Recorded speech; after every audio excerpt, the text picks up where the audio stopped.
Good morning, brothers and sisters in the Dhamma. Very nice to see you again on the second class. Today is the 17th of July 2011, and we have got 14 people here, and we will continue with the class by doing the necessary formality, which is the puja. Let's start off with the puja. Hang on, let me open first my file.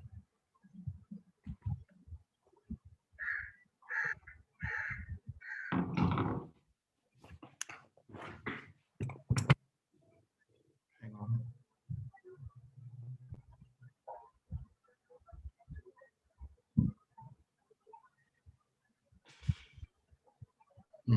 Okay, I got it now. So,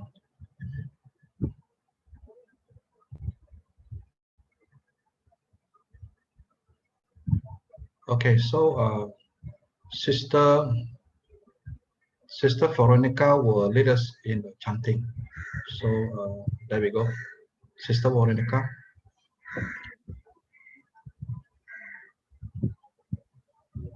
We cannot hear you. Yeah. Okay, go ahead. Good morning, brother and sister in the Dhamma. Let's pay homage to the Buddha. Brother Bucks, can you start?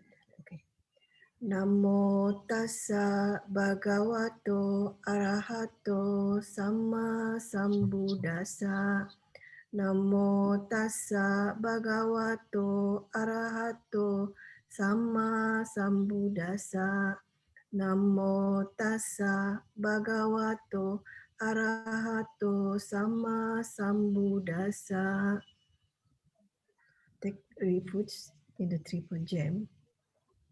Buddhang saranang gacchami, Dhammang saranang gacchami, Sanghang saranang gacchami, Dutiyampi Buddhang saranang gacchami, Dutiyampi Dhammang saranang gacchami, Dutiyampi Sanghang saranang gacchami, Tatiyampi Buddhang saranang gacchami, Tatiyampi Dhammang saranang gacchami, Tatiyampi Sanghang saranang gacchami. Panatipata Veramani Sikapadang Samadhiyami, Adina Dana Veramani Sikapadang Samadhiyami, Kamesu Micacara Veramani Sikapadang Samadhiyami, Musawada Veramani Sikapadang Samadhiyami, Surameraya Majapamadatthana Veramani Sikapadang Samadhiyami.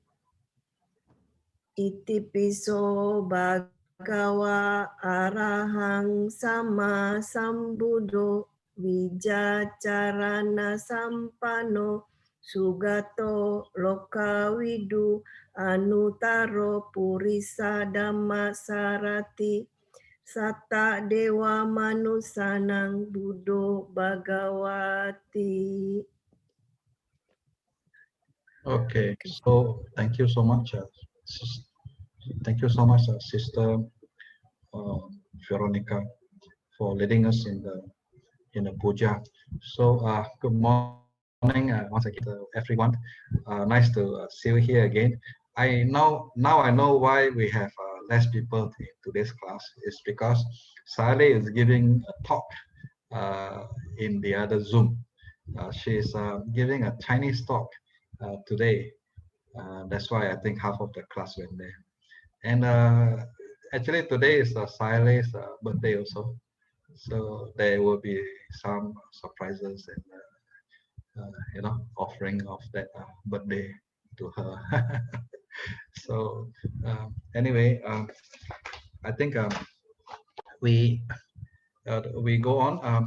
I like to say that we have got a lot of people comment that the last class that we had was beautiful. I think everyone learned. I also learned. I learned particularly the five Mara. So thanks to Sister Veronica and also to Brother Lim. There are a lot of Lim. Must be TC Lim, right? TC Lim, are you here? TC Lim, he's not here. So at least they teach us about the five Mara. And thanks to Alicia for asking the question. That was also the first class was also recorded, and I think you all have watched it because I saw there are 34 people view the video. So good that you are going back, to refresh the things that we learned about the Arahang, So thank you so much. So the other thing I want to say is that we say that we're going to introduce each other every time we start the class. So remember earlier before some of you came to class, I was just talking to Stephen and May about the Kalyana Mitta. Kalyana Mitta is very important. According to the story that I know, long time ago, Buddha mentioned this is the, people like us depend on Kalyana Mitta. It is the Kalyana Mitta that supports each other. Then we learn the Dhamma, that so that we can, progress further. So today, I like to call again 5 volunteers to come out and tell us your name, tell us, what you do, and also tell us what make you sign up for this program and what are your expectations. All right, not too long, so that we can continue with today's class. So can I call the first volunteer to come out to introduce yourself? Anyone here? Well, I have to. You can unmute yourself, because in fact, today I have also switched a button for everyone to do sharing. If you have a slide to share, you can also share. No need to ask. So I can give you the facility. Okay, Sister Yong, I saw you put up your hand. Yep. You want to say hello to everyone? Yeah. Maybe I'll be the first volunteer to introduce myself today. Good morning, everyone. My name is Si Yong. Some of my friends also call me Celine. Like I told Brother Bucks just now, I just started my retirement I think about 2 weeks ago. And the reason I joined this group is, is to stay connected with people who are practitioners of Buddhism and who are serious about the practice. Actually, I have been, I started learning Buddhism when I was in my teenage years. I went, I'm actually a Penangite in Malaysia, same place as Saile Susila. I first learned about meditation when I was in my teens, introduced by my school friends, and we used to go to this place called AVMC, Malaysian Buddhist Meditation Center. That was where I first learned about meditation. So that time during my school days, I was quite active in you can say Buddhist activities.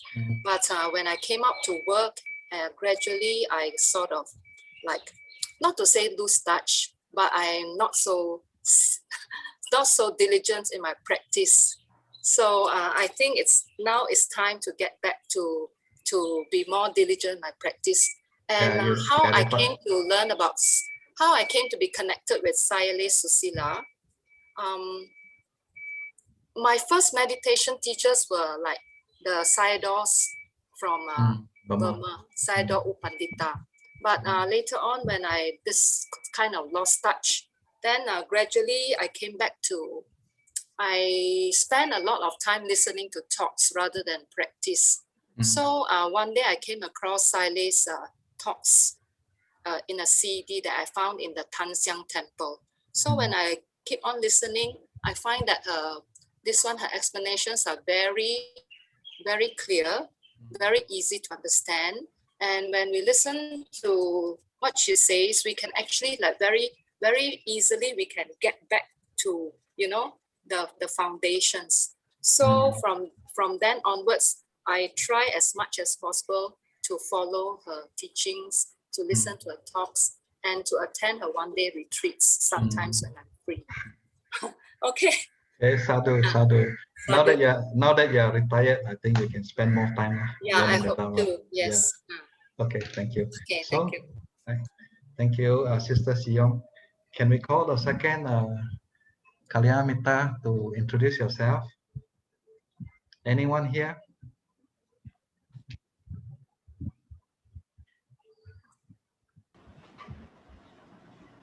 Hello. Can Hello. you hear me? Yes. Sister. Good morning. Morning. As you can see, my name written is Ngo Subang. People call me Subang, very easy to remember. Yeah. I signed up basically for this program because after attending a Sayali session and thought it is good to continue. Yeah. So that I can learn, I can acquire some tools and get a different perspective of how to do the Bunandu Sakti. Where do you live? Presently, I'm in Malacca. Malacca. I have retired for about since 2018, early 2018. You can say that previously I was active with the Kajang Buddhist BMSM Kajang branch. Kajang branch. Yeah, was committee and then was principal of the Kajang Sunday Dhamma School for children. But because of the MCO, currently I'm in Malacca. So have not been. Otherwise, you live in Kajang, is it? Yeah, I live a friend to Kajang before my retirement. So I guess Malacca will be the base, and occasionally going back to Kajang. Yeah. But I'm currently still helping up in the online programs and still a learner lah, anyway. So yeah, we are all learners. Yeah, don't worry. Yeah. Okay, okay, that's all from me. Okay, thank you, Sister Subang. Thank you so much. So we are all learners. Huh? Okay. So can we call the next person to introduce yourself? Brother Bas, can I go? Yes. Lo Mei-ling, right? Yeah. Hi everyone, Mei-ling here. I'm from KL, actually attached to Brickfields and Nalanda. The reason I attended this class is because I'm really impressed with Sayale Abhidhamma class actually. It's easy to understand and also very well organized. And for this class, I think it is good to actually go in depth in one topic, and there is also meditation which I wish to further learn.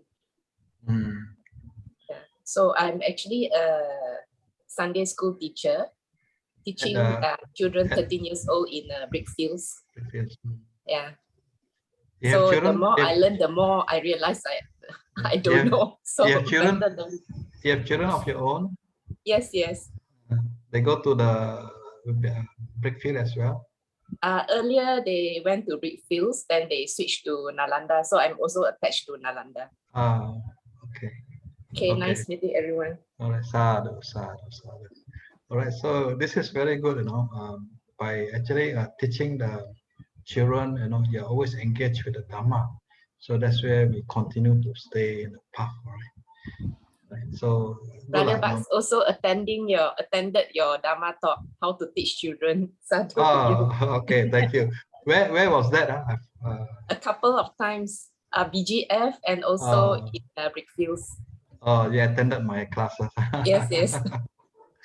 Thank you. So I hope you have learned the things that I teach. But for me, I'm also still continue to learn. I cannot say I'm very good. Let's say, for example, the Mara. I understood the Mara, but I didn't know there are 5 Mara. So you see, I was still learning as well. Okay, so can we call the next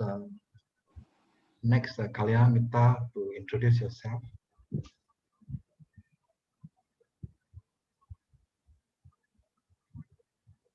Anyone here?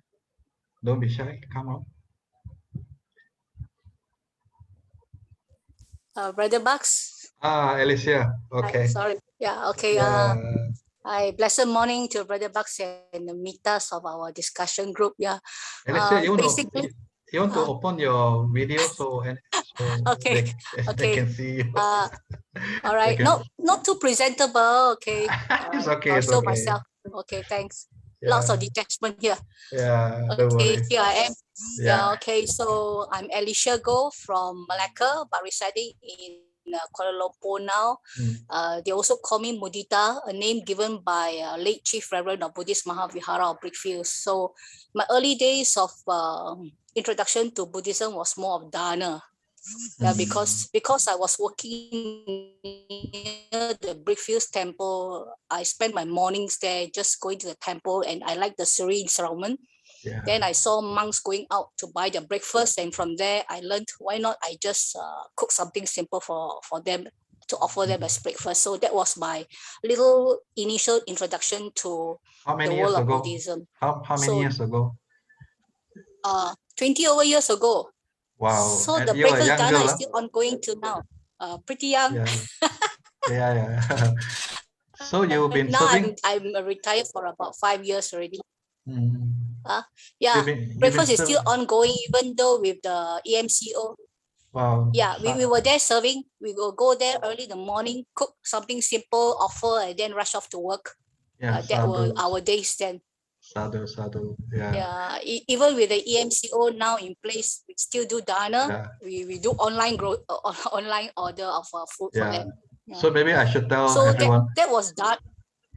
Maybe I should tell everyone here when I was a Samanera temporary monk at the Buddhist Mahavihara, you came and offered dana to me. So I want to say thank you so much. I didn't have the opportunity to say thank you. So thank you for offering the dana to me. So I really appreciate it. Beautiful. Yeah. Thank you for the opportunity for us. We're really very joyous just offering food. Yeah. So and then those days we were like after work on Friday evenings, we were all rushing off to Brickfields Temple to listen to late chiefs talk. Yes, so those were the days that we enjoyed our little learning of Buddhism. Yeah. So those days were just listening to Friday talks and doing dana. And it was like a casual thing, no serious learning of the Abhidhamma of the class, already retired. So when we heard of Sayalay classes, we enrolled into Abhidhamma, we got into serious learning, and then we got interested in many Zoom classes, online classes. And since this a casual Dhamma discussion class was offered to us, I thought, why not, because in most serious classes, I'm pretty quiet, very reserved, but with this kind of informal class discussion that you're having now, it's sort of like, well, this is time that we can ask all silly questions and don't have to be shy about it. That's it. So I'm just a learner. Okay. That's all. Thanks. Thank you, Sister Alicia. So I when I was a monk, at the Brickfields, I wore the robe, but I want to tell you my experience. Then when I went out to do arms round, and when devotee like Alicia and so many people, they put food into our alms bowl, I literally cry, I had tears crying. Then I went to the next one, I cry more. And that's so much so that even my nose also flowing. Then I got no handkerchief because the monk doesn't have pocket, so I have to use my rope and wipe.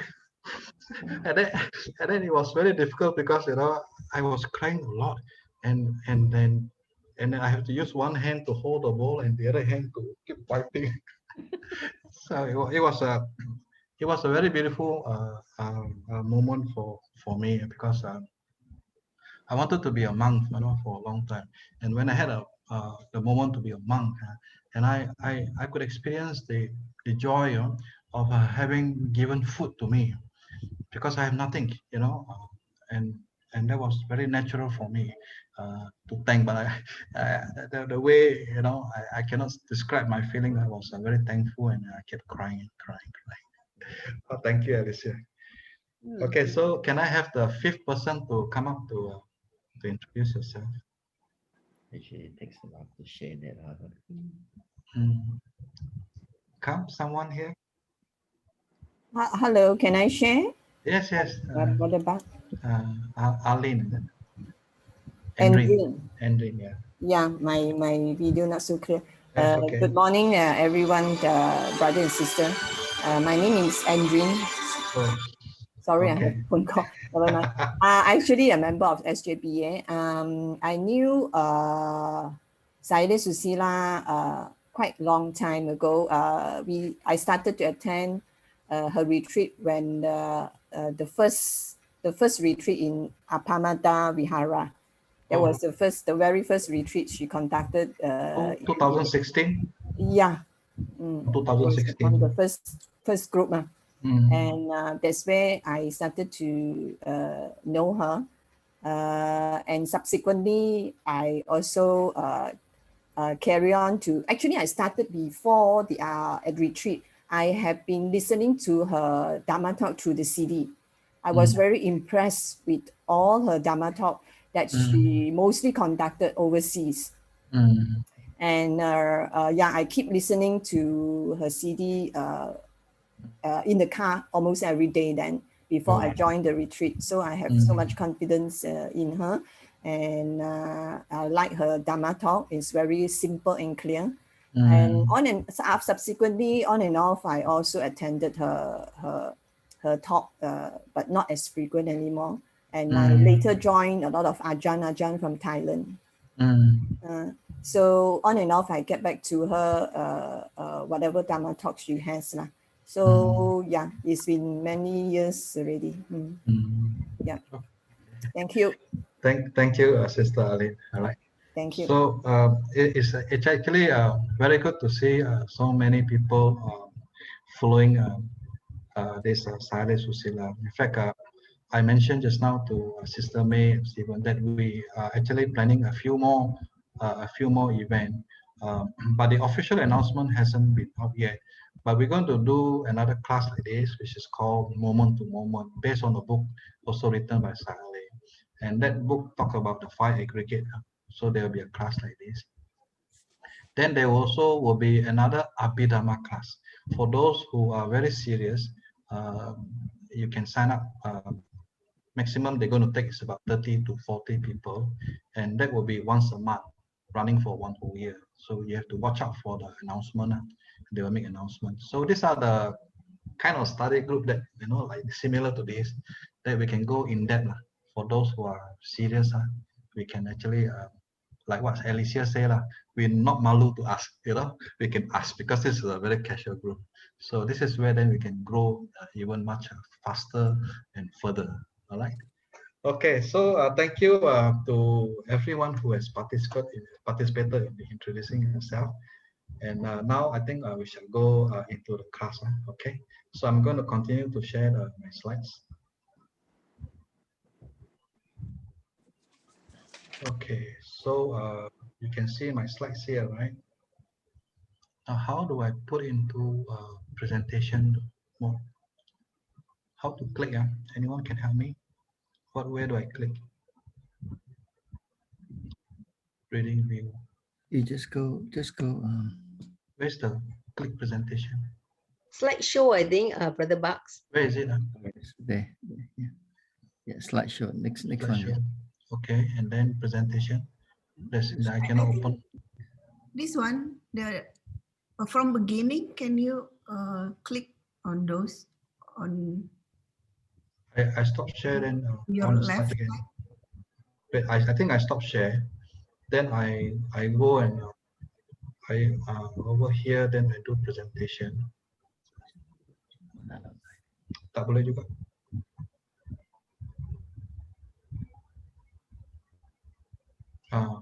Okay. Okay, now can it? Here. Okay. Everyone can see now the. Yes. Okay, so we'll be. Yeah. Okay. So we begin by reviewing the last class what we learned. So can anyone here tell me what are the 5 major qualities of the Arahant? Boleh ingat ah? Come, anyone, just bantai also can. Tell us what you can remember. Tisilim, I know you know everything.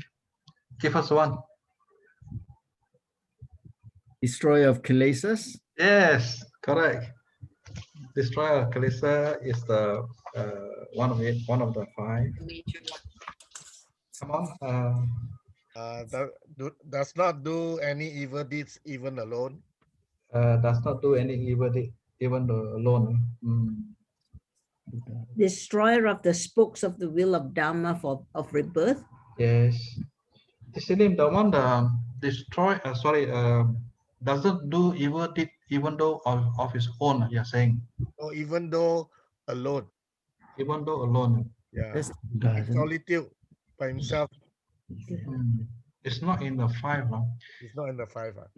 No, that one is, I think, what I mean is what he says. But yeah, to be more specific is not even in secret. Even in secret. To be more Correct. specific. Yeah. Then correct. That means the Buddha, he doesn't keep. He review everything. You know. So he doesn't keep anything. So he doesn't have any secret. Okay. So we have got 3 already. 2 more to go. His worthy of referential salutation. By who? Offerings even from gods and men. Yeah, by gods and men. Yeah, correct. And one more, last one. Anyone? Inaccessible. Inaccessible by evil. Yes, correct. Inaccessible by evil. So these are the 5. All right. Destroyer of the enemy, worthy of offering from gods and human. Destroyer of the spoke of the evil of rebirth, inaccessible by evil, devoid or empty of evil deeds, even in secret. Right? So well done. Now, today we're going to talk about 2 of the 9 attributes, which is Sammasambuddho and Vijja Carana-sampanno. So what I do is I'm going to read out the question first. Then along the class, these questions will be answered. Right? So the first question is, what is the meaning of Sammasambuddho? What is the implication of attaining full enlightenment without a teacher? What is the implication of attainment of full enlightenment without a teacher? Number 3 is, what knowledge have you gained from the teaching of Prince Siddhartha journey? So later on, Sister Veronica will play a short video to explain about the night of enlightenment. The night of enlightenment is very important. So the Siddhartha become enlightened. So these are the knowledge that he has found for himself.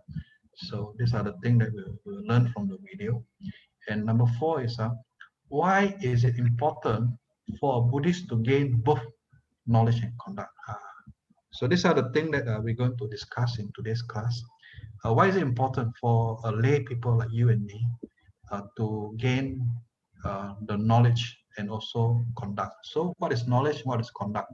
I think in the book is also stated very clearly. But today we are going to go through again.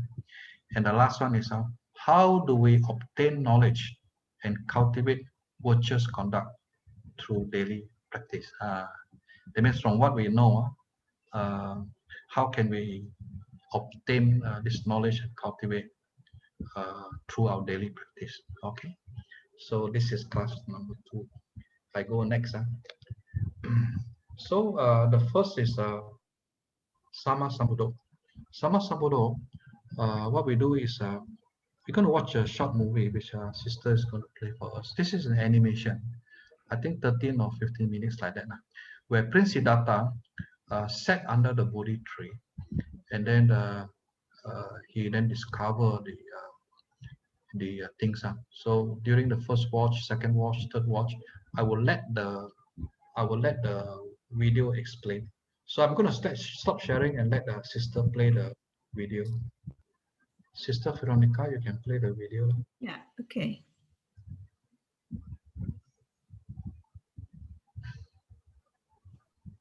Can you all see the screen? Yes, yes. This is animation, correct. Oh, so this is what it's like outside the palace. Why did my father say there's nothing worth seeing and wish for me not to go out?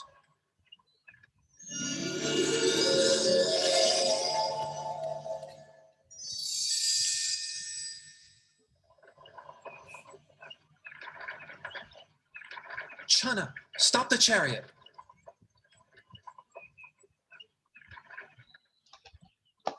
What is it, Your Highness? Look at that man over there. Why is his skin so wrinkled? And why is he having trouble walking?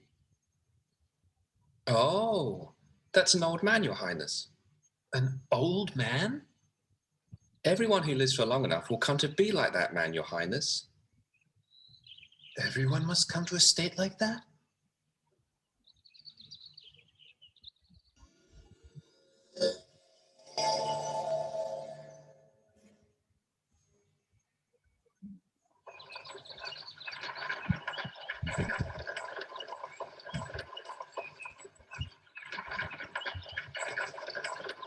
Channa, stop the chariot.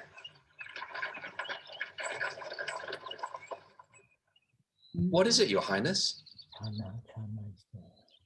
Why is that man sitting and shivering over there? He is sick, Your Highness. He is sick? Sickness is a natural part of life. We must all experience sickness, every one of us.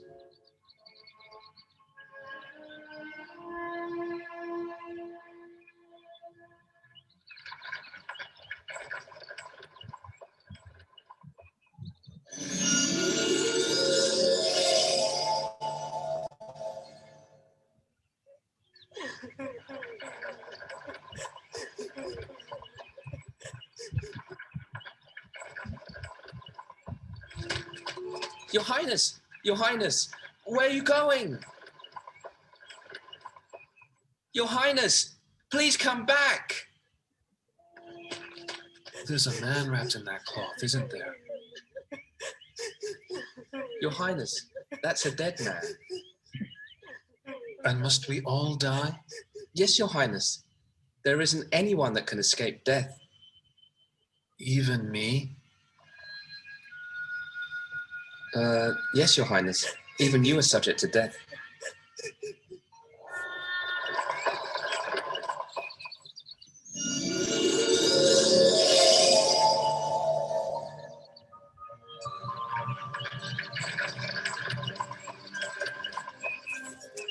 Channa, stop the chariot.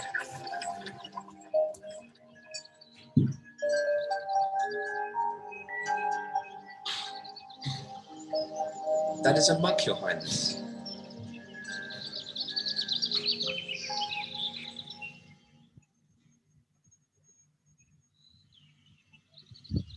Oh, so calm and peaceful, composed and restrained, truly inspiring.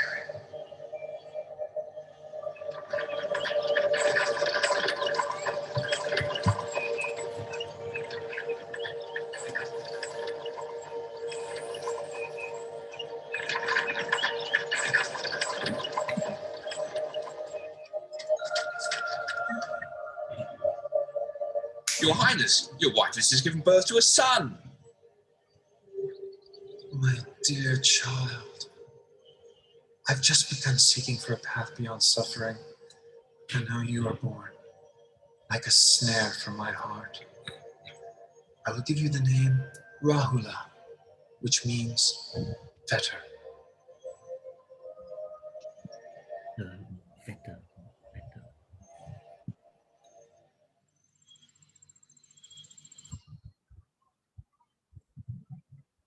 So that you are as dear to me as my own heart, Rahula.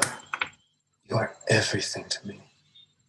But not one of us can escape old age, sickness, and death. I must find a way for all of us to go beyond suffering, no matter how much trouble or turmoil there is in the search.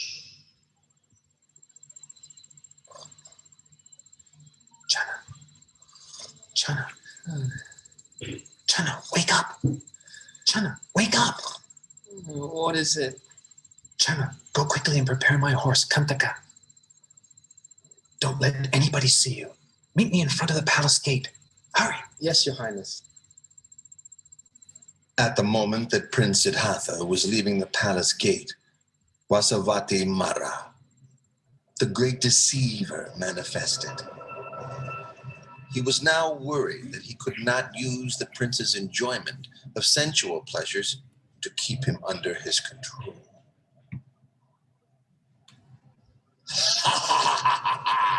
Prince, better go back into the royal palace. In there, everything is lovely, pleasant, and comfortable. In just 7 days, you'll become a great wheel-turning monarch. Don't give all of this up. If you leave, you'll get nothing but trouble, torment, suffering, and sorrow. I don't want to become a great wheel-turning monarch. I don't wish for possessions or comfort and happiness, because such things are not likely to free me from suffering, nor are they likely to help me assist my loved ones and my subjects. Step aside and allow me to pass.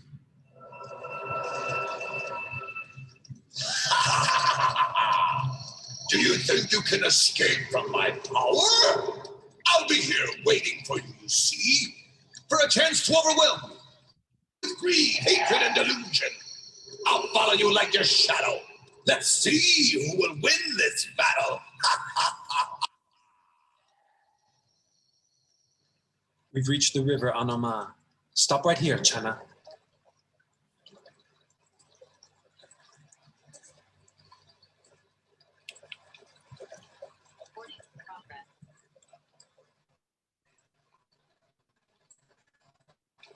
If I'm to attain to the supreme enlightened knowledge, may these strands of hair float away into the air. But if I'm not to succeed, may they fall to the ground right here. When the prince threw his hair up into the air, it floated into the sky and didn't fall down. Indra, the king of the gods, caught it in a crystal casket, which he then enshrined in the Pulamani shrine in the Tavatimsa heaven. The Brahma Katikara offered the prince the 8 requisites of a samana and received in their place the prince's raiment, which he installed in the Dusa shrine in the Brahma world.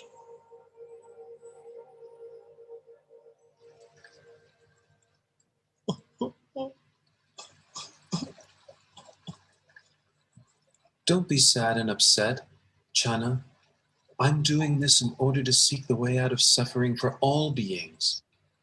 You must go back and inform my father that I will not return to the royal palace until I have attained direct knowledge of the end of suffering. The horse Kantaka was so grieved to be parted from Prince Siddhartha that his heart gave out and he died right there. The power of his appreciation and gratitude to his master carried him to Tavatimsa heaven, where he was reborn as a god. Siddhartha fasted until he was emaciated, wrinkled, his complexion discolored, his bones and sinews extruding. Exhausted of energy and suffering greatly, rubbing his hand over his body, the hairs stuck to his palm.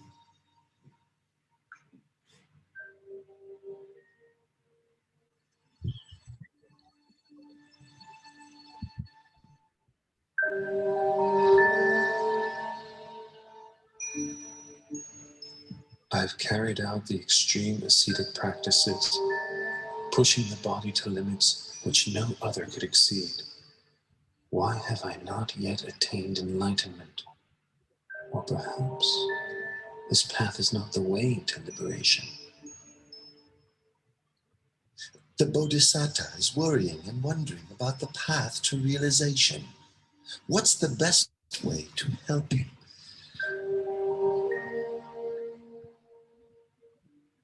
Aha! This is the way.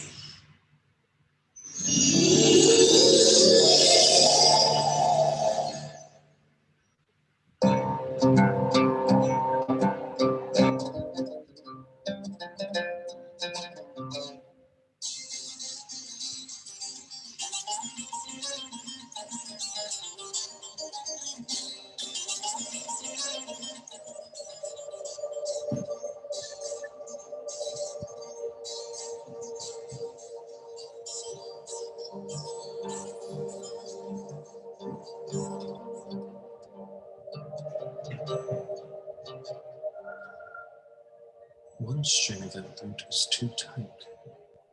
A little pluck and it snaps. One string is too loose. When plucked, the sound is barely heard. One string is just right. Not too loose, not too tight. When plucked, the sound resonates far and wide, sweetly. Oh, it is the practice of the middle way that leads to enlightened knowledge. But the current state of my body surely can't support efforts in developing the mind along the middle path of practice. For as long as I have not yet attained to supreme enlightened knowledge, even if my blood and flesh should dry up with only skin, bone, and sinews remaining, I shall not rise from this seat.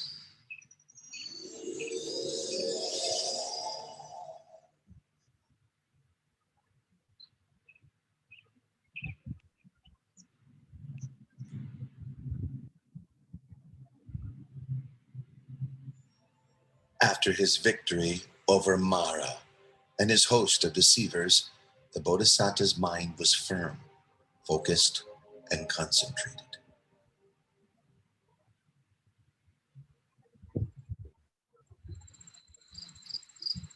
At dusk, the Bodhisattva began to develop meditative insight, attaining to the first knowledge, Pubenivasa Nusatinyana, the ability to recollect his past lives. In the silence of the late night, he attained the second knowledge, Kutu Papa Tanyana, knowledge of the passing away and rebirth of beings according to the results of their actions. Close to dawn, the Bodhisattva attained to the third knowledge, Asavakayana, knowledge of the destruction of mental defilements, complete liberation and freedom from suffering. He thus came to be the fully self-awakened Buddha.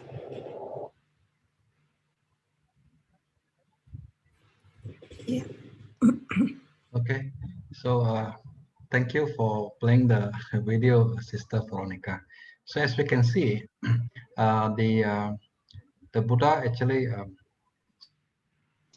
self-discover himself, and during the night of enlightenment, he has 3 watch. So the first watch is between 6 p.m. to 10 p.m.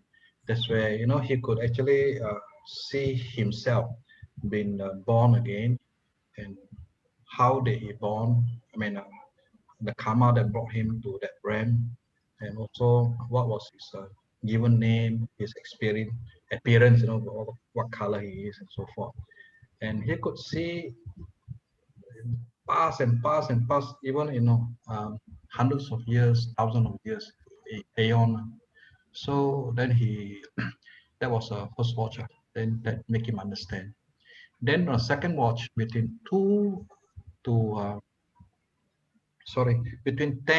2 a.m., 10 p.m. to 2 a.m. This is the second watch, which is a second knowledge. He's able to see other people already.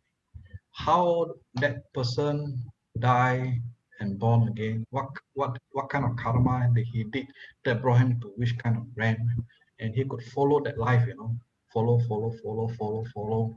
and he could watch many people's life, his relatives, his friends, and he could actually see the whole mechanism of the karma, the impermanence, and also the anicca. Then on the third watch is where he has gained knowledge between 2 o'clock to 6 o'clock in the dawn. He could then have this knowledge of destroying all the defilement. This is where then he developed the 4 noble truth, the truth of suffering, the, the, the, the cause of suffering, the cessation of suffering, and a path leading to the cessation of suffering. And that's where also he actually knew about the dependent of originations, and also he has developed the noble eightfold path and everything. So So this is how it comes to be. So what I want to do is to share you this little book which Sister Veronica gave to me. Can you see? The Night of the Buddha's Enlightenment. Yeah. So this book is not so thick. It's only 33 pages by Bhikkhu Nihita. So this explains about the what happened during the tree watch. So if you want the book, just type yes, and then I will think I will share. I will share with everyone. Okay. Then there's also another video which is explain about this Vijja Carana-sampanno.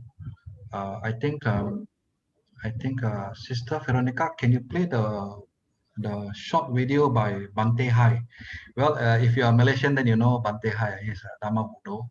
So he explained about what it means by Vijja Carana-sampanno. Are you able to play, Sister Veronica? Can you remember? Let me find first. Okay, you find first. Once you can find it, yeah. Then we look for it. Okay, so now okay. Yeah, you find it first. So now let's continue our discussion. We are still here, right? Wait, hang on. Okay, now we are there.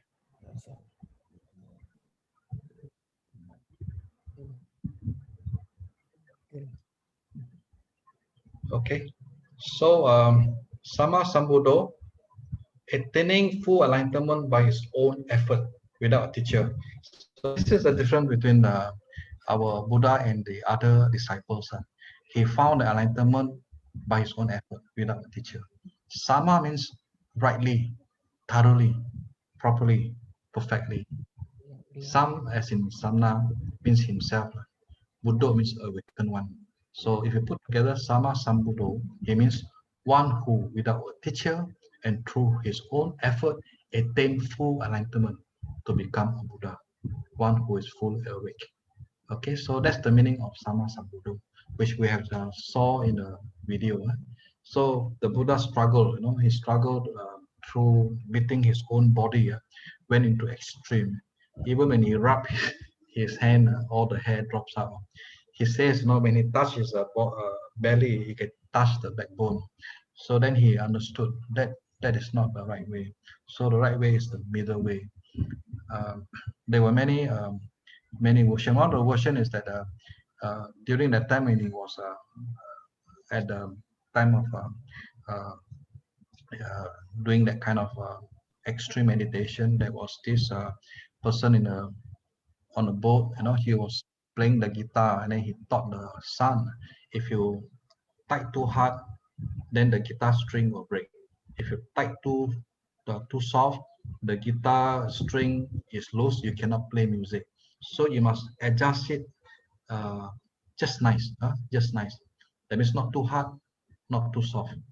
So this is where then the Buddha then knew the way is wrong. Whatever he's doing was wrong. So he has to go the middle way, right? So he found his own way. So I want to go next. Okay, enlightenment, the Buddha, which is on the left-hand side, is a supreme self-enlightenment, Sammasambuddho, an incomparable supreme awakening, Anuttarang Sammasambuddho. So he achieved this through silas, samadhi, panya. Sila means morality, as you know. The Pali word for sila means virtues, to be disciplined, to follow certain morality. Samadhi means concentration. He has full concentration, and through his insight, he could see the wisdom. The wisdom is panya, the wisdom of this anicca, dukkha, and anatta. So he discovered himself, endowed with omniscience knowledge. So we're going to discuss about knowledge later on, which I think I have already mentioned just now during the tree watch. So these are supreme knowledge. Comparing to you and I, our knowledge is different. Our knowledge are still very shallow. So this is the different knowledge. I think in the book which Saleh has gave us also explained there, I think 11 type of knowledge. Anyway, we'll go through it one by one. So on the right hand side, versus his disciple enlightenment. The disciple, like even Sariputta, Mahamongolana, they got their enlightenment not through their self-discovery. They got their enlightenment through hearing from the Buddha. All right. So this is the difference. Sammasambuddho and also the other type of enlightenment, people who have achieved it. Okay, so go to the next chapter. Next, how to say? Next item is Vijja Carana-sampanno. Brother, you found yeah. it. Okay, Yeah. so I Fine, stop here fine. to let Okay. Bante Hai to explain to us what you mean by Vijja Carana-sampanno. Please proceed, Sister Veronica. Okay.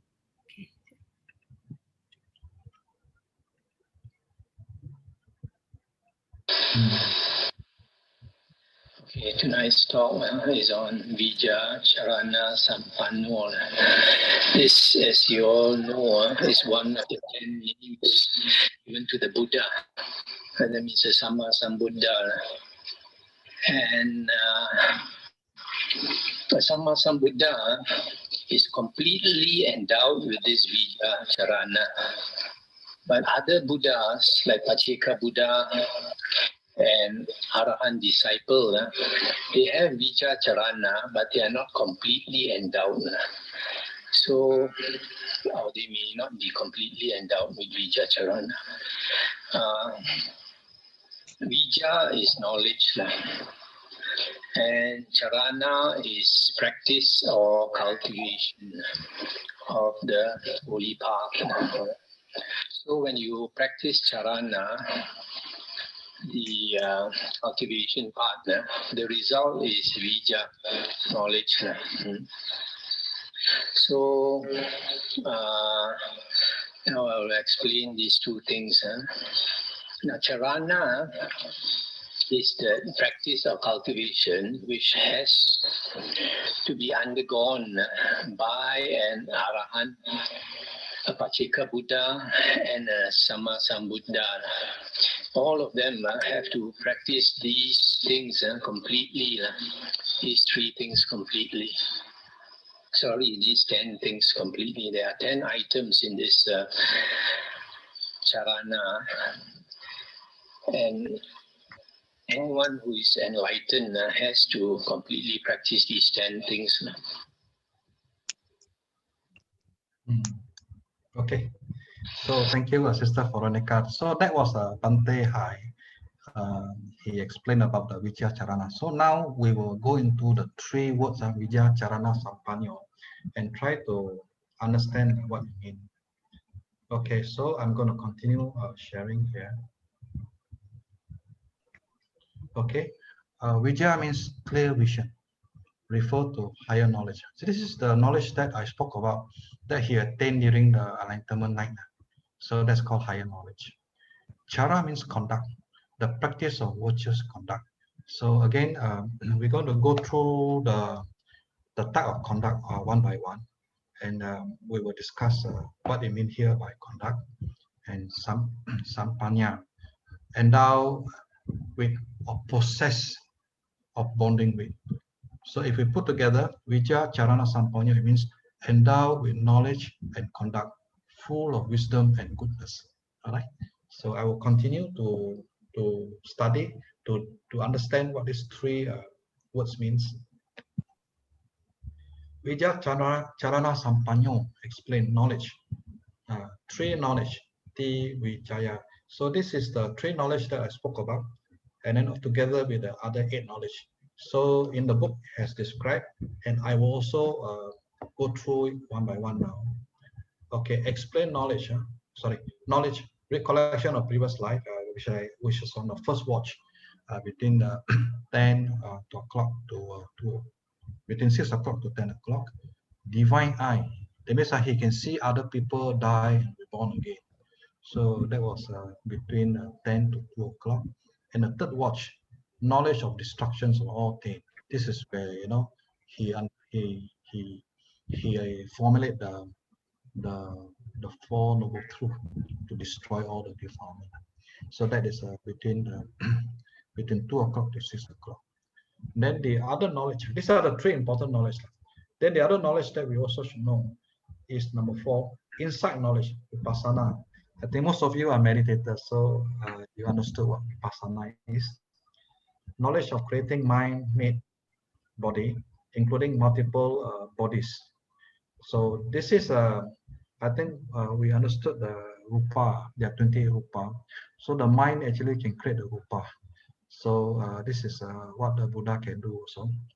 This kind of psychic power. Number 6, knowledge of various kind of psychic power. He can also have like walk on the sky, walk on the water, walk through the wall. He has that. Divine ear, number 7, divine ear. Divine ear, I think is he has this ability to hear how far, how near, how loud, how soft. He can also hear. Number 8, knowledge of thoughts of others. That means he can read the mind of others. So Buddha has this ability. And this is how many? This is 8 knowledge, right? So explain the conduct. Now there are 15 types of conduct. Remember, Charana. Charana, as Bante Hai mentioned, is a type of practice. So the practice of the 15 conduct, I will go one by one. Restrained by rules of community. Patimokkha. This is I think the Vinaya rules that he has developed. Number 2, restrain the 6th sense. So this sensual pleasure, we have to practice to restrain, close shut our sensual pleasure, not to be indulged with this kind of pleasure. Moderate in eating. So even the Buddha time tells us we don't overeat. If you overeat, we are asking for trouble. So we eat like 70% or 80%. I forgot. He mentioned something like that. Devotion of wakefulness or mindfulness. So that means we have to be mindful 24/7. He mentioned this. And faith, saddha. Saddha is a kind of confident in the Dhamma. So he asks us to be confident. So we got to have that in ourselves. Number 6, sense of shame. This is very important. In Buddhism, we have sense of shame. Same as in Chinese Confucianism, they have this also shame. But I find in other religion they don't have this. That's why some people they can commit certain things and then they don't care. There's no shame there. But in our Buddhism we learn about shame. And number 7, fear of consequences of wrongdoing or tapa. Because of this fear of the consequences, the law of karma, then we dare not to commit adultery, we dare not commit to have false speech, we dare not to commit to take things that doesn't belong to us. So we have this fear. Then number 8, having great knowledge. This is where then we practice to have knowledge of the 4 noble truths. So once we have the knowledge of 4 noble truths, then we can actually have the conduct by going through the noble eightfold path. Number 9 is effort, viriya. Viriya is one of the noble eightfold path. In fact, number 9 to number 15, they are all in the noble eightfold path. Number 10 is mindfulness. Number 11 is wisdom, which I have already explained. We can actually, through vipassana, we can see the anicca, dukkha, and anatta. And of course, then those practice hard enough, we have enough samadhi, can achieve the first jhana, second jhana, third jhana, fourth jhana. Of course, I haven't reached any jhana, so I cannot. Okay, so if we put the 3 words together, Vijja, Carana-sampanno, it means knowledge, 3 knowledge and 8 knowledge. 3 knowledge and 8 knowledge. And conduct, there are 15 virtual conduct. Actually, knowledge are 3 plus 5, so total is 8. And conduct, there are 15 virtual conduct. So after the talk, I think sister, I can send this slide to everyone. Okay, so today we will discuss again. All right, so everyone, I need your participation. What is the meaning Sammasambuddho? Anyone here? I will then unshare first. Stop.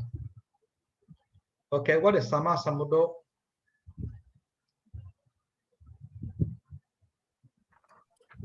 Please share with me. To attain the enlightenment. The Buddha who attained enlightenment through his own effort without a teacher. Correct. So the Sammasambuddho means he himself who knew, who acquired the knowledge by himself, and he achieved the enlightenment. All right, that's very clever. So the second question in this class I want to ask is, what is the implication of attaining full enlightenment without a teacher? Maybe I will share that easy for you to read. What is the implication of attaining full enlightenment without a teacher? What is the implication? Come, I need your participation.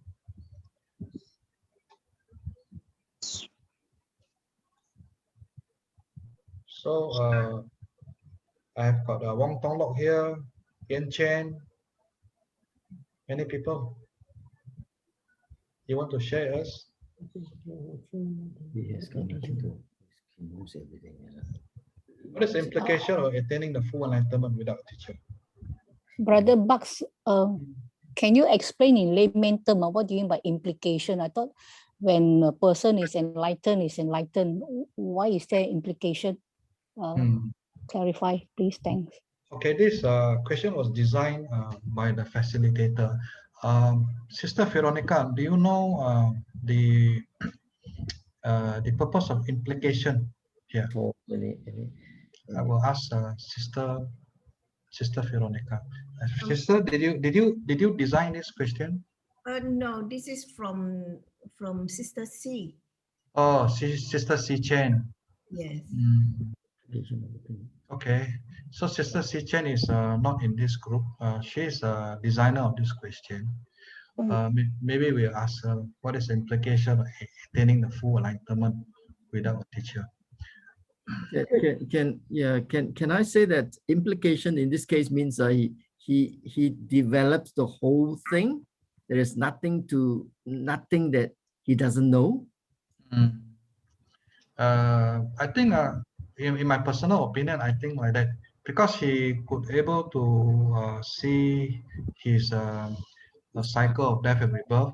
Then he also has a divine eye to see other people's cycle of death and rebirth. Then from there, the implication is that he could see the three characteristic of life, which is the dukkha, anicca, dukkha, and panya.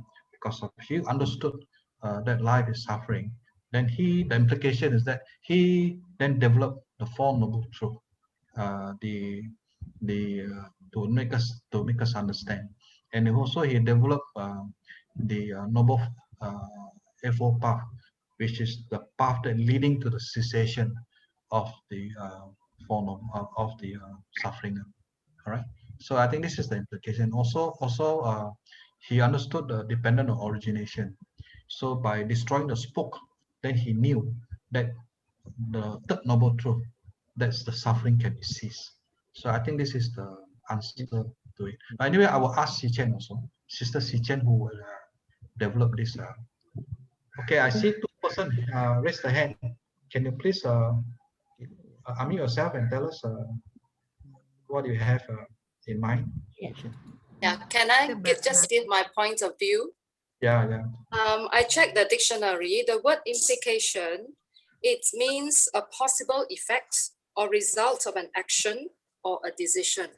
So when I look at the word Sammasambuddho, and we have discussed the meaning of Sammasambuddho.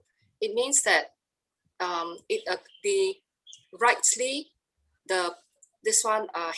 he awakens, he develops his awakening by himself. So for me, the implication here would be, for somebody to be able to do so, we must first be very clear and very focused of what it is that we want to achieve. So in this case, in my opinion, the Bodhisattva, before he became enlightened, he already had in mind what it was that he wanted to achieve. And he had been cultivating this through aeons of lifetimes. So I think the implication here is, if we compare ourselves, if we take the idea of Sammasambuddho as an inspiration for us in our practice, it would be that we have to be, first of all, we have to be very clear about what we want to achieve. And in this case, we want to seek the truth from the perspective of Buddhists. And that is to realize the Four Noble Truths. And when we have this very clearly in mind, we will set about working towards it. It becomes our journey in life, and that's where we endeavor to strive, to deepen our knowledge and to enhance our conduct. So it's just my idea. But what's the implication of Sammasambuddho? Okay. Thank you, Sister Siong, for sharing. So I think I don't know to say whether you're right or you're wrong, but I think the implication here is towards the Buddha, who actually achieved Sammasambuddho. More about him, why he became a Sammasambuddho. So anyway, we will still take your sharing. We will continue to discuss. So I see TC Lin here. He's a learned man. Let's hear from him. Yeah, sister, brother Lim. Yeah. Guess for the screen. Yeah, it's okay. You got a very nice house.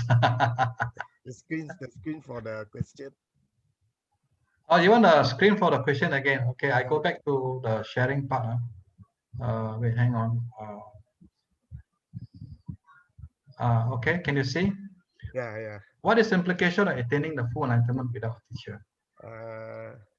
Sukihantu, brothers and sisters, I may be wrong, but I just want to share a different point of view. Okay. To me, maybe I feel that the word implication of attaining full enlightenment without a teacher is what can we learn from the Buddha on this quality of Sammasambuddho. That means attaining full enlightenment without a teacher. So what is the implication for us as disciples of the Buddha? So to me, is what we can learn from this is personal responsibility. Okay, and what do I mean by personal responsibility is we are responsible for our own enlightenment. In the beginning, we may go in search of a teacher, just like the Bodhisattva. But eventually, the teacher is within ourselves. Okay, and that is why when the Buddha passed away into Mahaparidibhana, he does not appoint a successor, and the teacher becomes the Dhamma Vinaya. So to me, is we are responsible for our own enlightenment, and the teacher is within ourselves. Although in the beginning we look for teachers, but even though we may have the best teachers in the world teaching us, but if our cup is not empty, we will not learn a single thing. Just like the Buddha says, even you are next holding on to the rope, no point if you don't practice the teachings. So that's how I see, and also that we are our own savior. Yeah, nobody else can save us except ourselves. And no one can walk the path except ourselves. Buddha only showed the way. So the Buddha attained by himself, enlightenment by himself. Okay. Initially, he seek teachers. They got the two Brahmin teachers, and then later on, he feel that that is not the right way, and eventually, he attained enlightenment through his own effort. So he's teaching us that even though we search for the teachers outside, but the greatest teacher is inside. Inside. Thank you. Sadhu. As usual, Brother TC, you are so learned, so much to learn from you. I think everybody will agree to that. So thank you for your sharing. So I remember. Sorry. Okay, Alicia, go ahead. Okay. So we know the most recent Buddha is a Sammasambuddho who got enlightened on his own accord without a teacher. Yes. So if I'm not wrong, I hear about 28 Buddhas or Buddhas before him. So with the latest Buddha being with the latest Buddha who got enlightened on his own accord without a teacher, does that mean the previous Buddhas were not Sammasambuddho then? Because they didn't leave behind any Dhamma teachings for the others? Okay, this is a very good question. So can I call upon the class to answer Sister Alicia's question? What happened to the previous Buddha? Are they not Sammasambuddho? This is your question, right? Yeah, this is the question, yeah. Yeah, can I answer? Yes, Brother Lim, Kesh Lim. Yeah. There's too many limbs, so I put my name Heng, so easy Heng. to... Okay, so we call you Heng? Yes, because so many lim. Yeah, we call you John Lim, Casey Lim, Casey Lim. Okay, Brother Lim, you want to on your video so that we can see your expression. Yeah. Sorry, I didn't. Yeah, Brother Heng. Okay, go ahead. Regarding the question, in the start, it did mention that all the previous Buddha, they are Sammasambuddho. That means when you mention Sammasambuddho means they achieve enlightenment through their own efforts. And the thing is, the span between each Buddha is extremely long, many eons. So of course, if you say why is it the teaching is not available, because over the period of time you slowly deteriorate until completely there's no teaching. And when there's no teaching, that's why the next Buddha will appear when the peoples are ready to listen and accept the teaching. So that's why they mentioned the next Buddha, will also be the same until the human lifespan will become shorter until you were around 10 years old, and then later the age of the people, they will slowly go up, and they become more virtuous to accept the next Buddha teaching. That's my thanks. As usual, again, Brother Heng is another learned teacher, another learned person. So, Brother Heng, may I ask you a question about the teaching of the Dhamma per Buddha? So, is it like you say that the teaching will die off, right? So, is it what you mean by one world cycle? Oh no, you're talking about eons, many eons. Yeah. So, is it? And it is not let's say fixed. After certain number of eons, the next Buddha, no. In fact, they say that we are very lucky in this world cycle. We have 4 Buddhas, and Gautama Buddha is one of them. Yeah. I was told that in one world cycle is when the Buddha appear, then until the Dhamma is extinguished, that means no more already. That's called one. That's called one world cycle. Then another Buddha will appear again. That will be is the beginning of another world cycle. So this is my understanding. Yeah, but the thing is, it didn't mention that there's a fixed interval, like after certain number of world cycle. Yeah, of course. I did not say the number, but I mean the world cycle, because I think one of the question inside that question that Alicia mentioned is beside the Sammasambuddho, she also mentioned that why the the teaching of the Dhamma die off. So that's because the end of the cycle already. Then another Buddha will appear to create a new cycle. Yes. Yeah. Because so as time goes by, of course, the teaching become less and less. Depleted and then extinguished. Degraded until completely gone. Okay.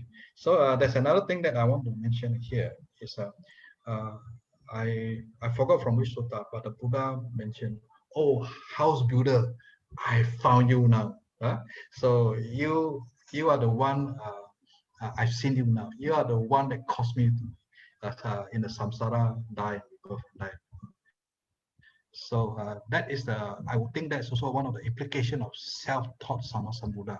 So by discovering himself, he's able to see the house builder. All right. So okay, now I see another hand raised by Chiu Hong. Can you on your video? On your video so we can see you, Chiu Hong. Yeah. Brother Heng, I heard you say at this current year, I mean this time, we are lucky World to have cycle. 4 Buddhas. 4 World Buddhas. cycle. No. World cycle. Current world cycle. We have 4 Buddhas. Can you elaborate on that?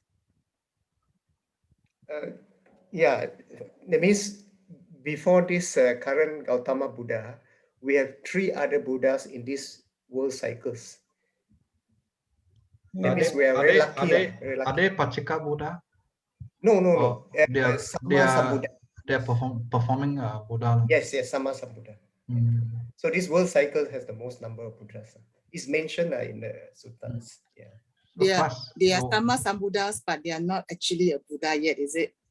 No. When you say Sammasambuddho means they are fully enlightened already. Yeah. It's not Pacheka Buddha. Pacheka Buddha, even like Buddha time, there are so many Pacheka Buddhas around. Yeah. So Pacheka Buddha, they don't. As I know, Pacheka Buddha are those Buddha who became a Buddha, but they cannot preach. They don't preach. Sammasambuddho can be like what Chiu Hong trying to explain is Buddha to be. So they are not full Buddha yet. Yeah. So I think this is what Chiu Hong trying to explain. Yes. So you say there are 4 Buddha. So the other balance 3, are they Buddha to be or they? I see. I got your point. No. They are past Buddhas. That means including this Gautama Buddha, we have 4. Yeah, they are similar to Gautama Buddha. Yes. Okay, so class, we gotta find out who are the 3 Buddha that's in this world cycle. Okay, good question. Thank you, Sister Chiu Hong. Yeah. I will add. Current, what Brother Heng say is current world cycle. It's called kappa. So current kappa is called Badak kappa. BADDA. Badak kappa. Okay. So in our Badak kappa is the Buddha, the 25th Buddha. 25th Buddha. Yes, 25th Buddha called Kakusanda Buddha. Kakusanda. And the 26th is Konagamana Buddha. 25, 26. 27 is Kassapa Buddha. 28 is Gautama Buddha. And the future Buddha will be the 29th, Arimathea. Arimathea is so also will be in the Yeah, beautiful. So Sister Veronica, you have to share this on the WhatsApp group so everybody knows. Okay. 25, 26, 27, and 28. Okay. Oh, thank you so much. Beautiful. Yeah, very good. Thank you. I only know 4 Buddhas, but you asked me to name. I cannot recall. Okay. Sorry, Brother Bucks, may I? Sorry, I couldn't find my raised hand, so I didn't. It's okay. Yeah. Basically, for question 2, I would like to read it this way. What is the difference between attaining full enlightenment with a teacher and without a teacher? As we all know, when Buddha he gained full enlightenment without a teacher, means actually his knowledge is omniscient. It means his knowledge is very vast. He only teaches the leaves in his hand. That means those relevant to us. However, his knowledge goes beyond the cosmos. Yeah. So this part about the implication is something like the difference. So Buddha has actually on his own discovered the path. That means his teaching, his knowledge is very vast. But for those who gain enlightenment with a teacher, actually they learn one part of it, a certain subsection of it, which is relevant to liberation, what they call it, relevant to enlightenment only. So they are actually Pachika Buddhas. They learn from a Sammasambuddho. That's my understanding lah, in terms of this question. When you can rephrase it in terms of what is the implication, is actually we can look at the aspect in terms of difference. Okay. That's Thank where you. Yeah. Yeah. Thank you. Thank you, Sister Subang. Yeah, I think it makes a lot of sense. So I see 2 more hands here. Sister Chiu Hong, I have to ask you to wait for a while because TC Lim waited very long already. So brother, No. Sorry. I forgot to lower down your hand. Yeah. Okay, no problem. So brother Lim, come. Please share with us your thoughts. Yeah, just now Sister Chiu Hong was was asking whether the past 4 Buddhas are they Sammasambuddho. Okay, they are actually, when we say the Buddha to be, we don't call it Buddha, we call it Bodhisattva. Bodhisattva means Buddha to be. That is the Theravada understanding of Bodhisattva, the Buddha to be. But Mahayana is a bit different. Okay, Mahayana Bodhisattva is an enlightened being, so it's different.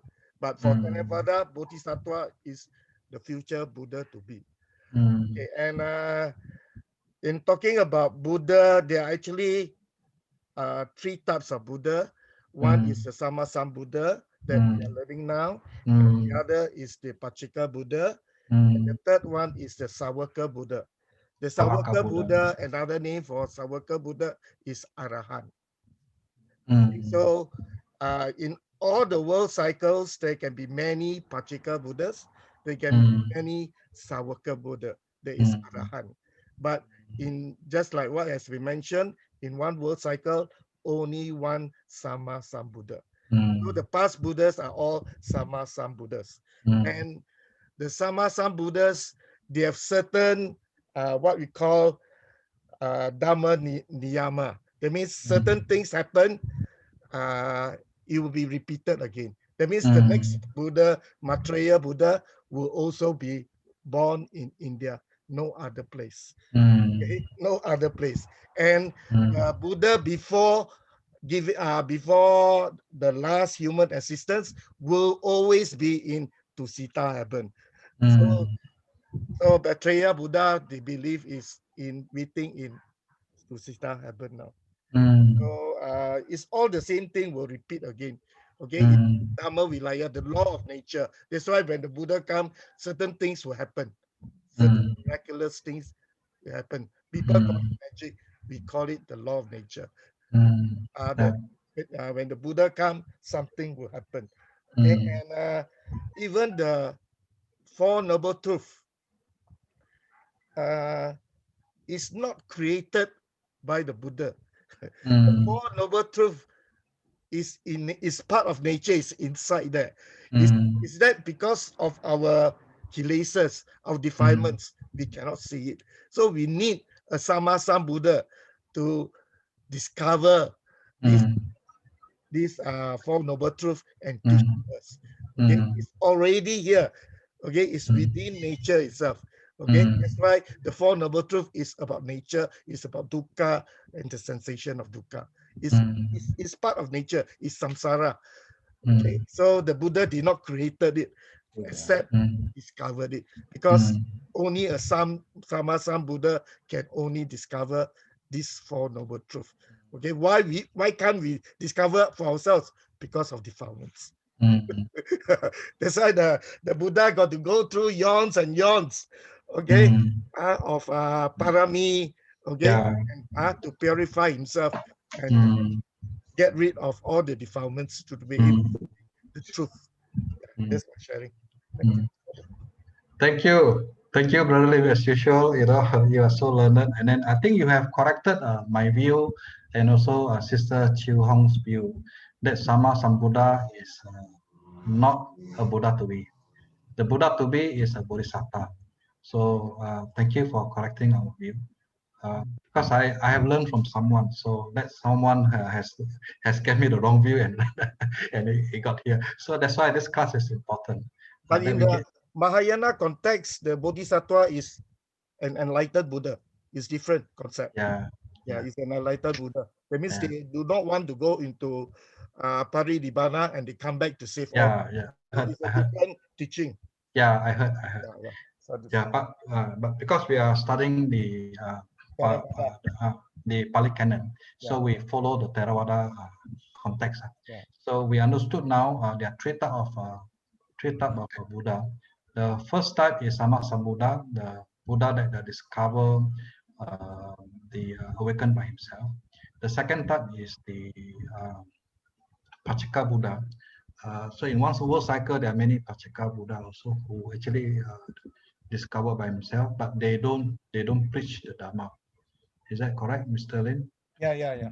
And then the third type is called Savaka Buddha, who are actually Arahant, who has actually reached the Nibbana. So they are three types of Buddha. Thank you, thank you for teaching us. So I think this also, if you can share us in the WhatsApp, so we can learn.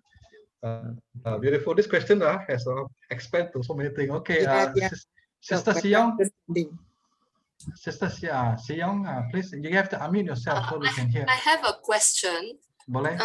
Go ahead. The mention of our knowledge about the previous Sammasambuddhas is based on what the current Buddha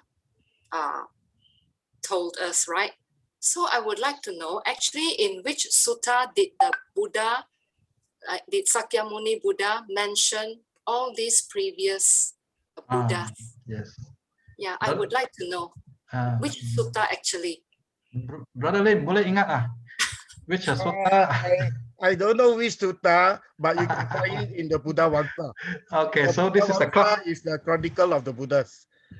Come again, Brother Lim. In where? How do we get to the Buddha Vamsa? Buddha Vamsa. Buddha Vamsa. Yeah. Buddha Vamsa in English is Chronicles of the Buddha. Okay. It's a commentary. So where can we go to get this? Maybe go to the Pali digital reader. Buddha.net. Okay, thank Buddha, you. So Thank you. wait, Sister Siong, once you found it, you don't mind you share us also, because I know the class also want to know. Okay. Okay. So I think everyone also try to find out. Whoever find it first, share us because I know we are all here to learn. So everybody also must do homework to go and find out. Thank you. Yeah, this class is very interesting. Okay, so I think another thing that Brother Lim mentioned is the 10 paramita. The 10 paramita is very important. Actually, the conduct that I mentioned just now, or Saleh mentioned in the book, are those conduct which is rightly. But behind that, I think the Buddha has perfected this 10 parami over the many lives, the many eons. I think it's good that we revisit again what are the 10 parami. So is there anyone here can tell me or share us the 10 parami? But besides Mr. Lim, Mr. Lim, I know you know all the 10. Let's give to the other Kalyamita in the class. 10 parami, anyone can tell us? Because it is the 10 parami that perfected until this life of Prince Siddhartha, and he became enlightened. Can I say one as an patient, Kanti? Kanti, patient, yes, one. Okay. I think I remember another one if I can share truthfulness. Truthfulness, yes, Satya. Satya, yeah. Okay, I'll leave it to the rest. Thank you. Okay, the rest come. Can I have a go? Yes. Dana. Dana, generosity. Sila. Sila, no. Sila, yeah, morality, yes. Morality. Yeah. Nikkama. Nikkama is the renunciation. Renunciation, yeah. The fourth one is Panya. Panya, which is insight. Yep. Yeah, he And went inside. Yeah. the fifth one is Virya. Virya. Wow, you know everything. Oh, Stephen, you are good, man. I try to chant it every morning. Oh, no wonder you know by heart. Oh, okay. And the sixth one is Kanti. Kanti, yes, which Sister Andin just mentioned. The seventh one is Sacha. Sacha, truthfulness. Yep. Number 8. And then the eighth one is Aditana. Determination. Determination, resolution, you know. Yeah. Okay. And the ninth one is Metta. Loving kindness. Yes. And the tenth one is Upeka. Upeka. Yes, equanimity. Fantastic, sadhu, Stephen. You are not our role model. No. You chant every morning. Oh, we try to chant every morning. Yeah. So how you chant? Just as the 10 parami? No, not so much of that. Not so much of that. Ajahn Achalo has got a piece of work that says what is that? Dana parami sampanno. And Dana parami sampanno, Sila parami sampanno, Nikama parami sampanno. I'm happy to share that chant. No. I was thinking different. I was thinking, why don't you record your own chant and then you share us? Sister May, you record when he is chanting, and then it's a short, and then you send us. I think that then we can learn. Then we can learn from you, you know, brother. No, we chant at least about 25 minutes in the morning before we sit. Okay. So we chant a few things. So yeah, maybe you don't put 25 minutes. Sister May Wong will have to split into maybe 3, you know. Then that way the WhatsApp can download from the WhatsApp. Okay. Because it's too big the file, then WhatsApp can be a problem. Yeah. Okay, I think I got to continue the other question. Don't get stuck here because we so many to go. Can I go to the other question? Well, this is a beautiful sharing. Okay, now question number 3. What knowledge have you gained from learning Prince Siddhartha's journey? What knowledge? Okay, anyone here want to share what knowledge have you gained? I think we played the video just now, right? That explained a bit of the journey.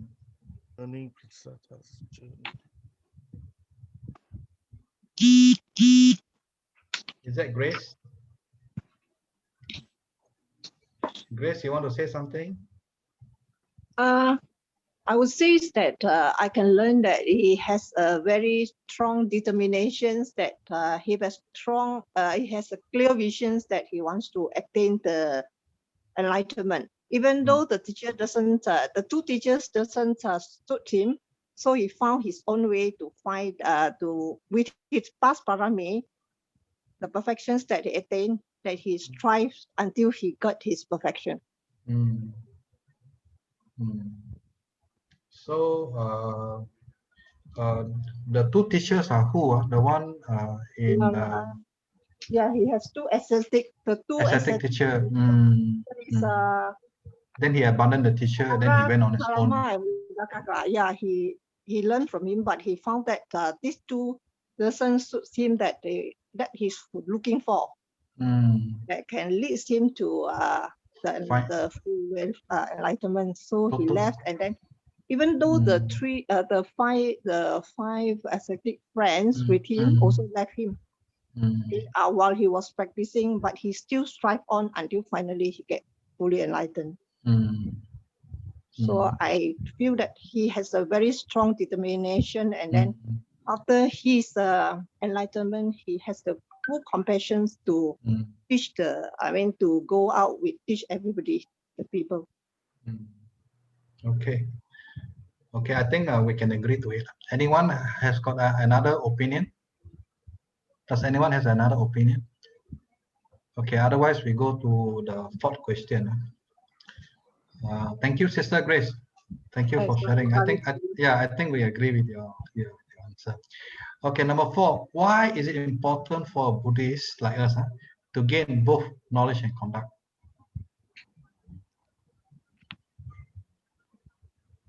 Why is it important for a Buddhist to gain both knowledge and conduct.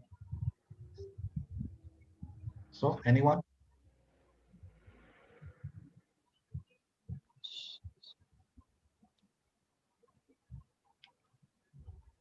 Perhaps can I try? Yeah, yeah. I think with both knowledge and conduct is to balance our practice, because knowledge, with balance, knowledge, then, yeah, because with knowledge, then we have it will lead to wisdom, so that we don't do the wrong conduct. Can I say so? Yes. We open up to the class. Can we agree with Grace's opinion that we have to balance both? We need to have knowledge. We also need to have conduct. I think this is what she says, right, Grace? Yeah. Everybody agree? Yes. Balance both knowledge.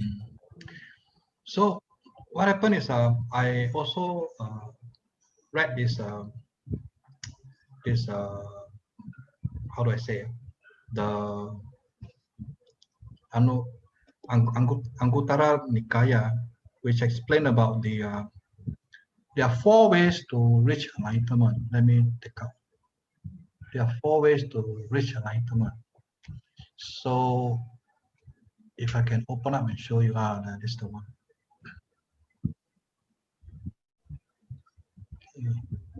Yeah, this is the one. Can you see?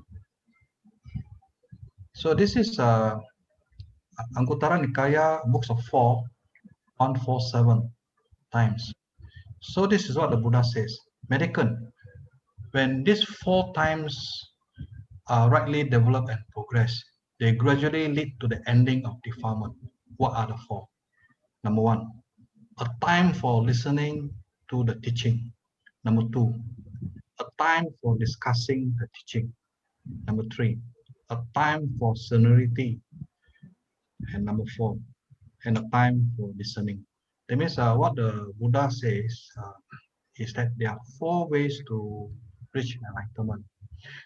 Number 1 is listening to the Dhamma. Number 2 is to discuss the Dhamma. All right. So during that time, the monks they need to discuss the Dhamma regularly. And number 3, a time of serenity. A time of serenity is when you are alone. You are contemplating the Dhamma. All right. So by contemplating the Dhamma, you can also reach enlightenment. And number 4 is a time for discernment. The time of discernment means we are at our own. We meditate. When we are able to meditate, we can also reach the Nibbana. So these are the 4. So what I'm trying to implement here is that by listening to the Dhamma, the teaching, that means the knowledge, discussing the knowledge. So here is all about the knowledge.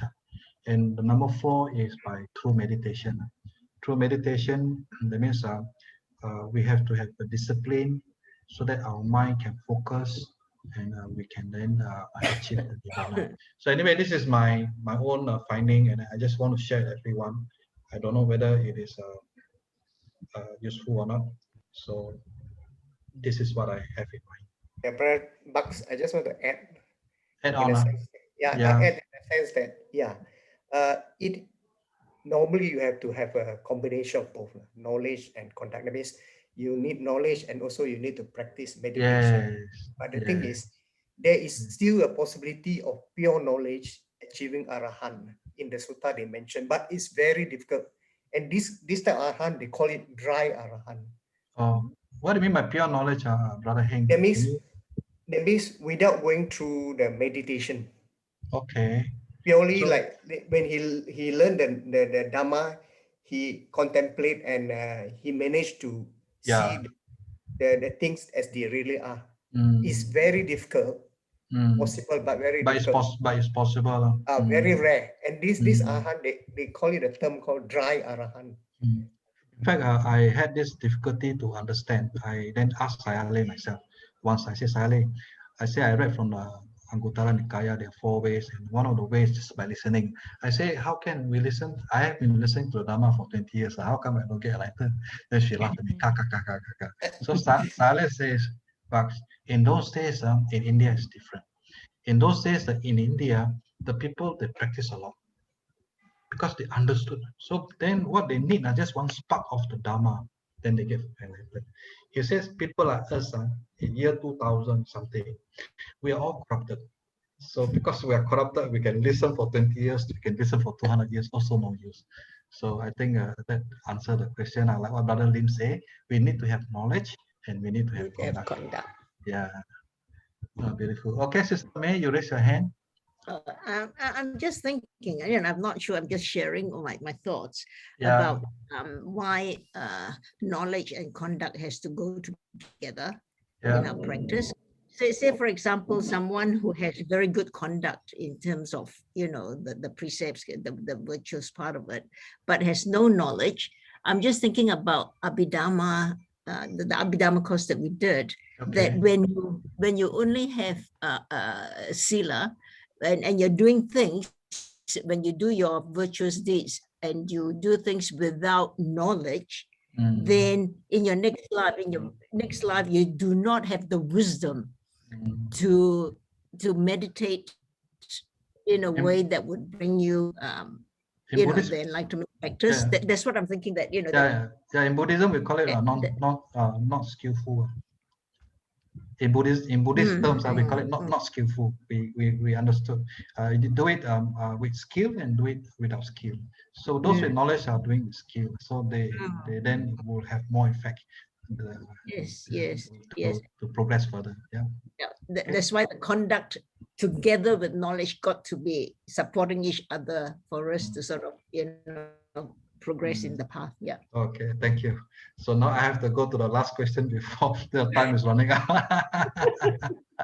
Today class is very interesting because we are all learning. I got to open up my slides again. Where's my slides? Okay, this is my slides.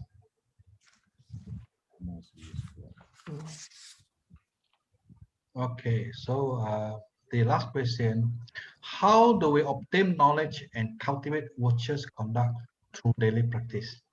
This is interesting. How do we obtain knowledge and cultivate virtuous conduct through daily practice? All right, class, who wants to have a go? I'll try. Okay. In Metta Lodge, we have our motto: Pariyati, Patipatti, and Pativeda. Pativeda, yeah. So Pariyati is we learn the Pali Canon, we learn the Pali scriptures, we learn the suttas, we learn Abhidhamma. Is knowledge. Okay, and Patipatti is putting into practice. And when we say putting into practice for lay people, we start with Dana, Sila, Bhavana, and of course, the last one will be the Panya. Panya is actually more towards enlightenment. Okay, more towards the Sangha, because not every lay people wants to get enlightenment. It's a very serious. If lay people wants to get enlightened, all of us would have gone forth. I mean, we still are lay people, so we our faith is still not strong enough. It's still, hopefully we are still stuck in the samsara world. And the Pativeda is the bliss or the experience or the insight knowledge that we gain from realization. Realization. So when we talk, actually coming back to Vijja, Charana, but the Vijja here, they refers to the higher vision, clear vision and higher knowledges. Vijja is actually what you call the Vipaka of Charana. Okay, because we don't start with higher knowledge first. Yeah, we have to practice. Then the result is this Vijja actually refer to Pativeda already. Okay, so it's not that we got to. It's not plain study of the scriptures. No, so the Vijja is a different thing. I mean, for the qualities of the Buddha, it's actually the result of our practice. It's actually Pativeda. Yeah, but for lay people is actually learning what we are doing now, practice, And a lot of people thinking of putting into practice, this is my personal view lah, okay? They think of very high and mighty. So the first thing that comes to lay people, I want to get enlightenment. So I go for retreat, I want to get enlightened within 1 week, within 2 weeks, whatever. But then in their daily lives, they are not observing their precepts. It's not pure enough. Adulterate. Yeah, and then sometimes even on Uposatha days, we are encouraged to observe 8 precepts. They don't observe the 8 precepts. Okay, in fact, the Buddha advises to do. We learn the Buddha's teaching, and yet we don't want to listen to the Buddha's advice in terms of practice. So the Carana serong. That's the irony of us living because we got a lot of things distracting us. Yeah. So thank you, Brother Lim, for bringing up the Pariyati, Patipati, Patiweda. I think that is the correct step. The Buddha mentioned to realize it, we have to have the 3 steps. So it start off with Pariyati, learning the Dhamma. Patipati is to practice, and Patiweda is to realize. You know, like what Brother Lim say is to then get the fruits of our exercise, our practice.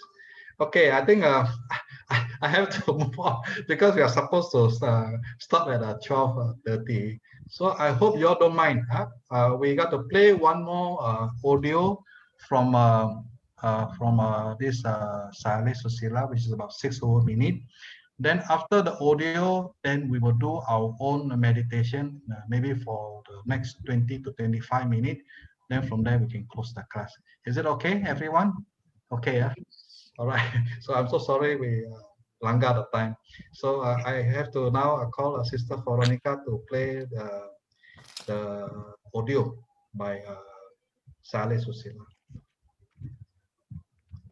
Okay, I'm going to explain to you how to practice first Buddhanusati. I hope I have enough time. Okay. First of all, we must memorize the 9 attributes of the Buddha. I believe you remember the 9, right?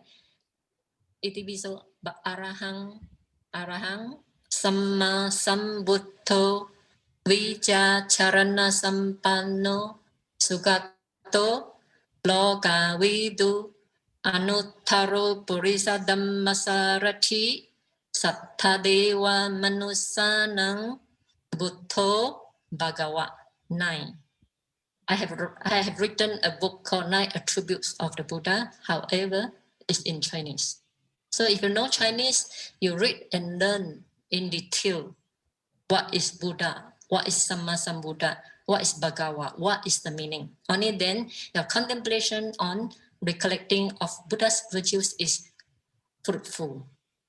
Otherwise, you only recite Itipiso, Bhagawa, Arahang. You don't understand what's Arahang. You don't understand what is Sammasambuddho. So you only recite the name without understanding the meaning. Okay? So first, we know this 9, the meaning of this 9, and then we recite first verbally.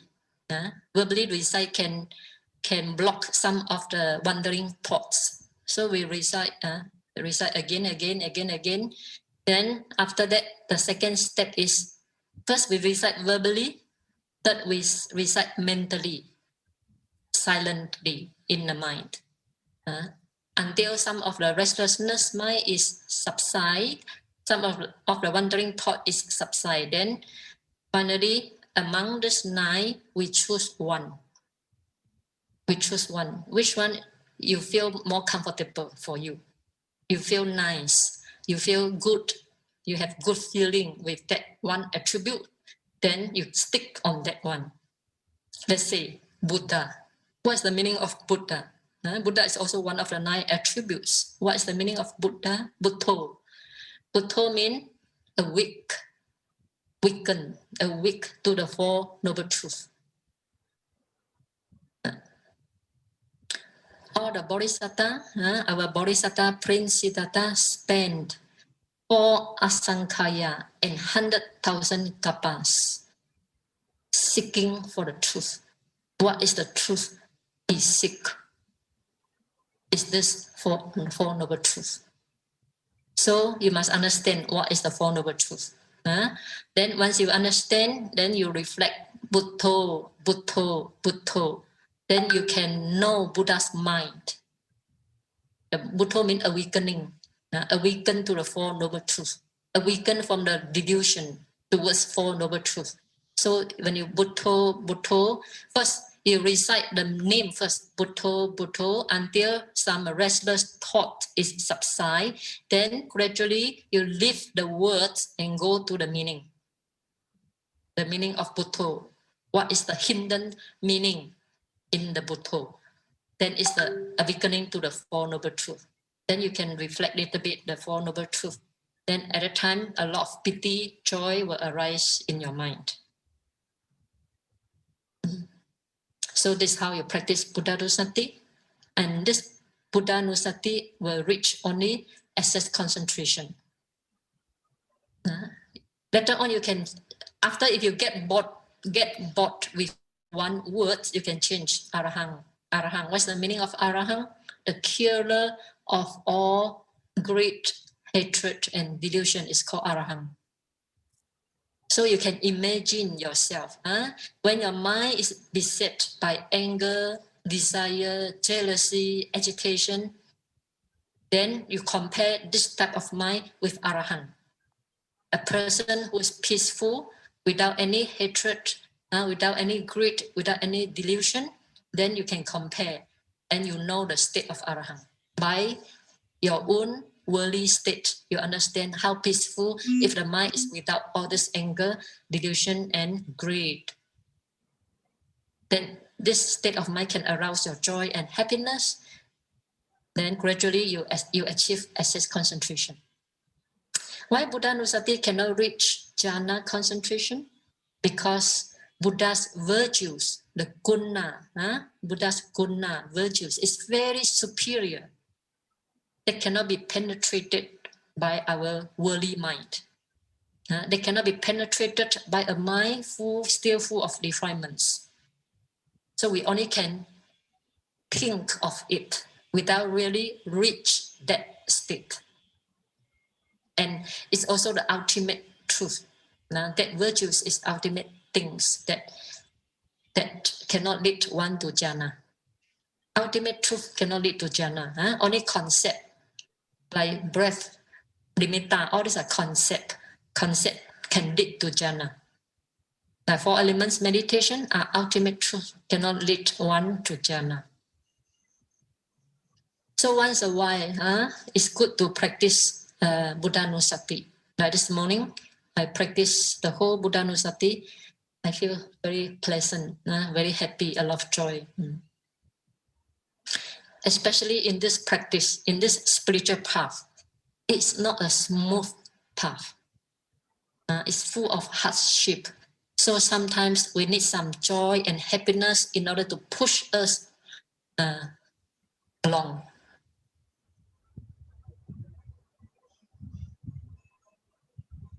Okay.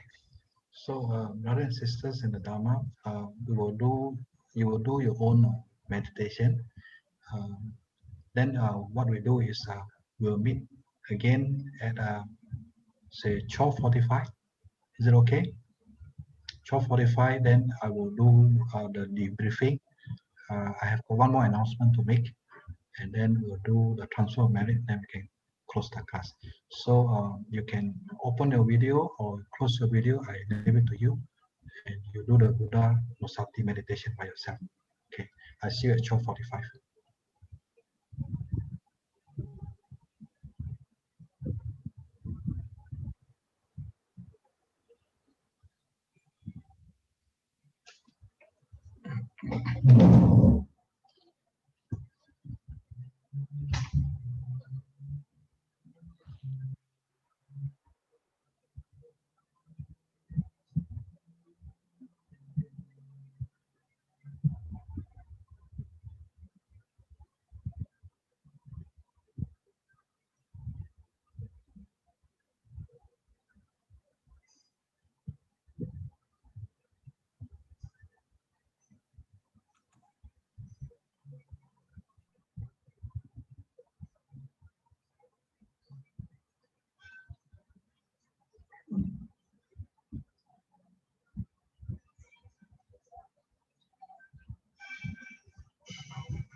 Okay, brother and sisters in the Dhamma, you have to come up from your meditation now.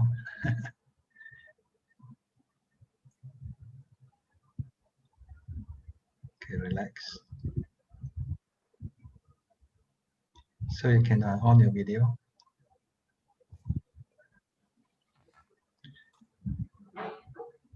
I hope you have a good Buddha Nusati meditation. This is very good to be alone, to contemplate.